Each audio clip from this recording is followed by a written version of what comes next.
TET STGT STPGT পরীক্ষার notification অবিলম্বে প্রদানের জন্য রাজ্য সরকারের কাছে দাবি জানিয়ে শিক্ষা দপ্তরের অধিকর্তার নিকট সোমবার ডেপুটেশন প্রদান করলেন বিএড ও ডিএলএড প্রার্থীরা।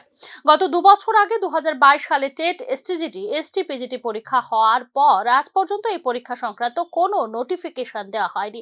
স্কুলে ছাত্র পড়ানোর স্বপ্ন নিয়ে ব্যাংক থেকে চড়া সুদে ঋণ নিয়ে প্রার্থীরা বিএড ডিএলএড কোর্স করেছেন।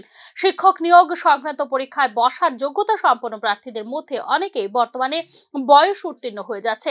বছরে 2 বার পরীক্ষা হওয়ার কথা থাকলেও প্রায় 2 বছর পেরিয়ে গেলেও রাজ্য সরকারের পক্ষ থেকে পরীক্ষা সংক্রান্ত কোনো নোটিফিকেশন দেওয়া হচ্ছে না বলে অভিযোগ করা হয়েছে ডেপুটেশন প্রদানকারীদের পক্ষ থেকে।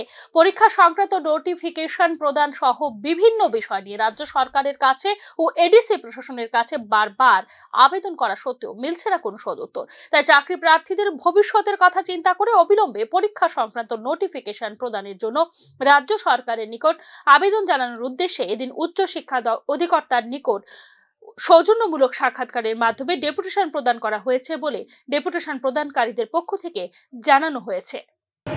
টেটের মাধ্যমে টিচারের চাকরি দেওয়া হবে, সেই ক্ষেত্রে তারা চাকরি পাবে। চাকরি পাওয়ার পর তারা তাদের যে লোন, সে লোন পরিশোধ করবে। কিন্তু আজকে দিনে দাঁড়িয়ে আমরা দেখতে পাচ্ছি সেই বড় অংশের বেকার যুবক যুবতী তারা হতাশায় ভুগছে।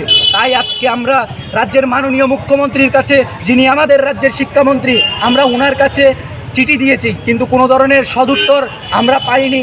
আমরা চিঠি দিয়েছি এডিসি প্রশাসনের কাছে, আমরা কোনো ধরনের সদুত্তর পাইনি ওনাদের কাছ থেকে। তাই আজকে আমরা বাধ্য হয়ে আমাদের রাজ্যের যে টিআরবিটি বোর্ড রয়েছে, সেই বোর্ডের যে অধিকর্তা রয়েছেন ওনার সাথে দেখা করতে এসেছি প্রতিনিধিমূলক ডেপুটেশনের মাধ্যমে।